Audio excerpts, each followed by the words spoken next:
ওবায়দুল কাদের সাহেব বলল, আজ আওয়ামী লীগের সবাইকে জমায়েত হইতে, কিন্তু বর্তমানে আওয়ামী লীগে আর কেউ নেই, আছে শুধু আওয়ামী লীগের কিছু সন্ত্রাসী। এতদিন আপনাদের ভয়ে মানুষ আওয়ামী লীগে ছিল, বর্তমানে আওয়ামী লীগের সাথে কেউ নেই, এখন আছে শুধু আপনার পালা কিছু সন্ত্রাসী, যারা আওয়ামী লীগ থেকে চলে গেলে তাদের কোনো আয় উপার্জন নেই, শুধু তাদেরকেই দেখা যায় আওয়ামী লীগে।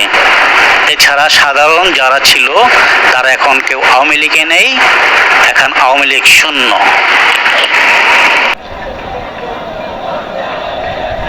দর্শক দেখছেন যে ইতিমধ্যে কিন্তু শাহবাগের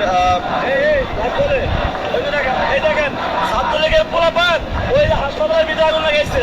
ওইখানে আমাদের একজন লোক নাই, একজন লোক নাই বিজি হাসপাতালের ভিতরে।